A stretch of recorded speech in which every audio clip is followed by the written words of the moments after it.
Welcome back to WTOP's Beer of the Week. We are joined, as always, by Greg Engert, beer director for the Neighborhood Restaurant Group, a James Beard Award nominee. The group includes Red Apron, 3 locations, Union Market, Merrifield, and right next to the Partisan in Penn Quarter. Yeah. We also have Planet Wine and Evening Star Cafe in the Del Rey neighborhood. Greg, it is always good to see you. Good to see you too, Brennan. What is on tap this week? So this week we have a classic Mid-Atlantic Belgian-style beer and a local hero for many years, but it's got a new moniker. It's Beazly, but you probably would better know it as Ozzy from Brewer's Art in Baltimore.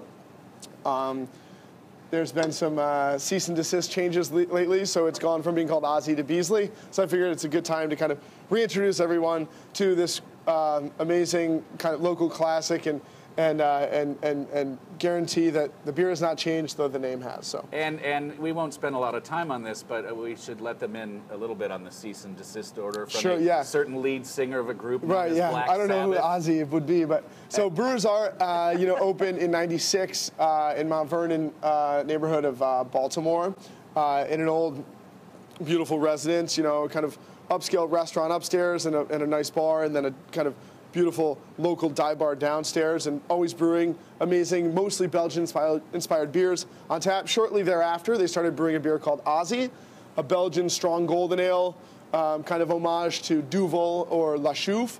About 7.3% alcohol it is, and dangerously drinkable. And then everything was hunky-dory until last March, when the Ozzy Osbourne camp sent a cease and desist letter to Brewer's Art. They knew that they weren't really going to be able to get out of it. I mean, the old label had like the fist with like OZZY, and it had even had like a bat on it and stuff. So I don't think they would have wanted. I think they just said, you know what, that's cool. And they were, and Ozzy's camp was really cool. They gave him just changed recently, so they gave him plenty of time. I think 6 months to figure it out and to change the name. And then they changed it to Beazly. So let's take a sip, and then we'll talk more about the name change and everything like that. The color's beautiful. It just screams, drink me. So I shall. Smells great. Yeah, classic. Hello, hammock in the summertime. Yeah, and dangerous. Finishes dry, delicious, bright, clovey spice, but fruit, apricot, banana, a little citrus in the nose, malty up front, a little sweet bread, and then finishes nice and dry and earthy in the finish. So. And it rings in at 7.25, I think. Really? So yeah, wow. It packs a punch. Great, good hop character too. It's all 100% Styrian Goldings, which are a sort of transplanted Fuggles. Fuggles is an English hop that gives you like really nice herbaceous quality and drying, clean bitterness on the palate. And originally would have been grown in Slovenia, Styrian Goldings. But yeah, I mean, it's always been a delicious beer, and I've always loved it. Now, the name change is funny because, Brewer's Art did what I guess most people do today when suddenly they're forced to change the name, and they said, let's ask our customers and our friends and have them send suggestions, and we'll choose one. It was very tough because there's so many brewers out there and so many beers that are named at this point that, like, it seems everything's taken. And so pretty quickly it got away from Ozzy references and metal references, because those have been taken years ago by every Imperial IPA and stout out there, And then this one came up that kind of rings like Ozzy. It's Beazly, because it's the nickname of a guy named Mark Barkis, who's been bartending at Brewer's Art for the past 17 years. And so it's kind of a cool homage to him. And I think Tom Cregan said something like, when you work for us for a long time, you get a golden beer instead of a golden watch. So this is for Mark. And the last thing that's interesting, I read that apparently Jack Osbourne, Ozzy's son, had been to Brewer's Art, loved it, and years ago, loved it, and got to talking with the guys, and had his father sign a picture that they sent to him. So it's kind of strange. It's like it almost seems like Jack and Ozzy didn't care, but maybe somebody else ended up caring about it. I don't know. They probably appreciated the homage, but yeah. They have to. I understand they have to keep control of that stuff, or else everyone's naming naming their stuff after him. Everything. Yeah, so. 17 17 years. Did you say how long? 96, they've been around. So they're almost, so next year they're 20 years old. How is it that I first only heard of them 2 or 3 years ago? I mean, their stuff's dynamite. Interesting. Well, actually part of it is because they have a little 10 hectoliter system, so around 10 barrels or whatever, around there in Baltimore in this building.